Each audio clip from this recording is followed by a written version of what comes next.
wake up every morning to hold a board meeting with my animals and plants on the farm. And they say to me, if you take care of us, we shall take care of you all the way to the bank.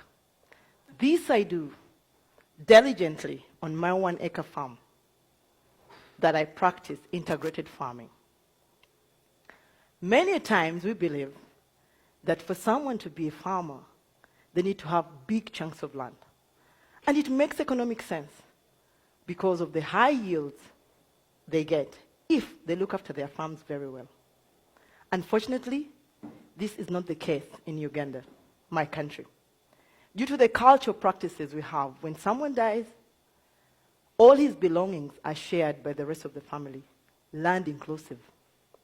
I'll give you an example. My husband, whose father had 40 children and 1 square mile. When he died, my husband and his 39 siblings had to share his belongings. And my husband ended up getting about 2 acres. Now, if these people die, God forbid, their children, mine inclusive, are going to share the pieces of land their parents partook of their grandparents' belongings. It will literally mean that each child will get about 30 decimals, slightly bigger than a 1/4 acre. Does that mean these children won't farm, considering that the backbone of our nation, Uganda, is agriculture? I know someone in Kenya who makes hell lots of money from just a 1/4 a piece of land with 40 Frisian cows. I divided my farm into 4 quarters. The first quarter, I keep pigs. And I play with the pig dung, with the 30 sows I have, to produce food for chickens and fish. This is what I do.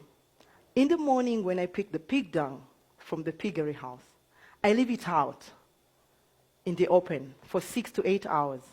And in so doing, flies come along and they lay eggs on it. I then cover it for 4 to 5 days, and when I open it, I get nice, juicy maggots. These I feed my chickens.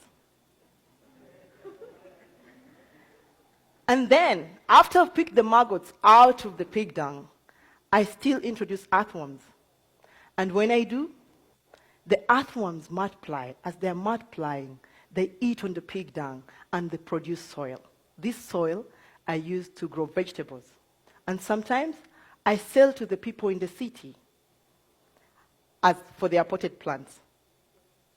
And as the earthworms multiply, they excrete. When they excrete, I use the excreta as a pesticide and a fertilizer for my garden. Pig dung is gold to me because I save 80% of my cost of production by feeding the chickens and the fish, which I wouldn't have done if I was using commercial feed. The second quarter, I keep cattle.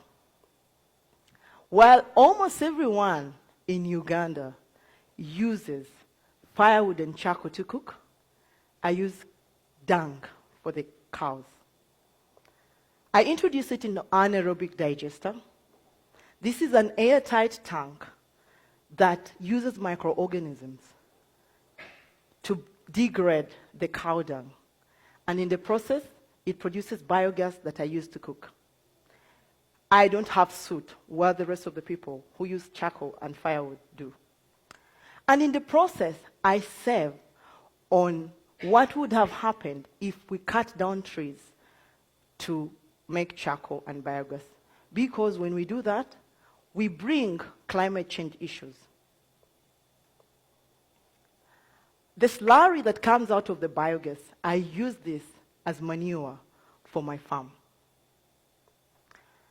In this third quarter, I grow matoke or plantain.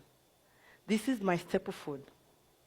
And just like maize is the staple for South Africa, wheat for the US, and rice for the Asians.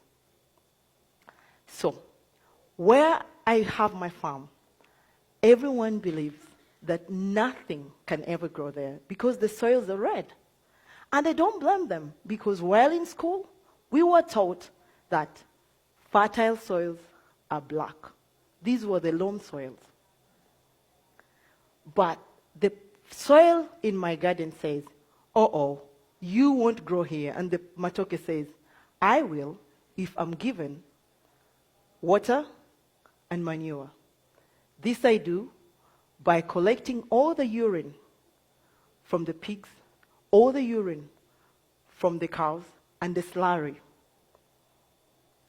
If I'm not mistaken, I'm the best matoke farmer in my country. Because in a quarter an acre, I get 30 bunches from this. And on average, I sell each bunch at $10.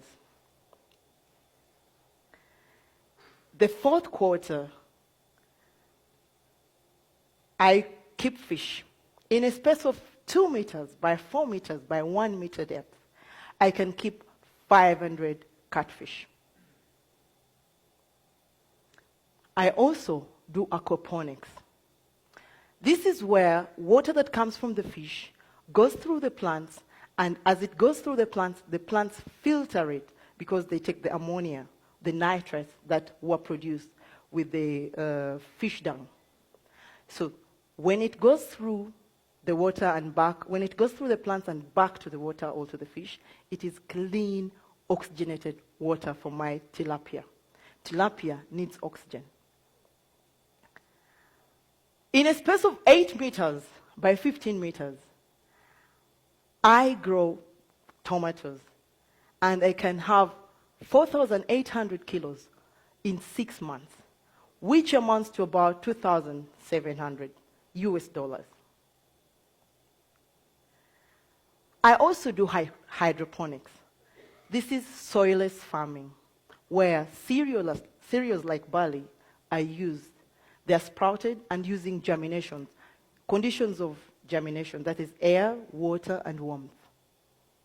And when I do that, in 6 days, I produce food for my animals.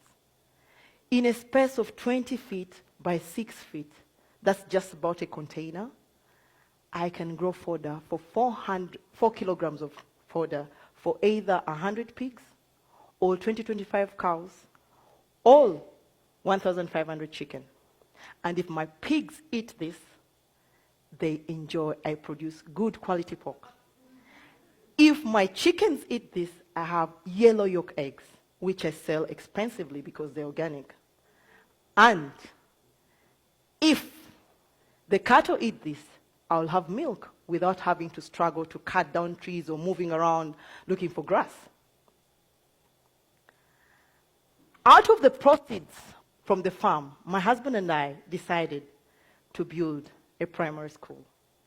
This school teaches sons and daughters of African farmers the 3 things Africans are failed to teach their children: time management, value of money, and the culture of saving, by teaching them modern methods of agriculture. And it's amazing what these young children, their minds can grasp. I'll give you an example. We have a 10-year-old. After only 3 months in our school, he went to his father's home in holiday. And this is what he did. He overturned the compound, got tires from the garage, broken wheelbarrows, sacks, and made a vegetable garden. They enjoy this at home, and they sell some to the rest of the neighbors. Whenever you lack, you think. Now, when we built the school, we didn't have enough money to build a soak pit. So we were worried, but we needed to start. And the first day of the school, this is what happened. A lot of water gushed out of the showers. And we're like, wow, this is too much. But we use this as an opportunity. It is what we use in our garden and the rest, so we can be able to produce very big fruits. This is what happens when, if every one of us uses what they have at their disposal. An example, I use the dung to my disposal to make a hell lots of money. And if any of us, because we use a lot of water, if all of us saved the water we were using to wash or clean, our farms wouldn't have issues of water scarcity due to drought.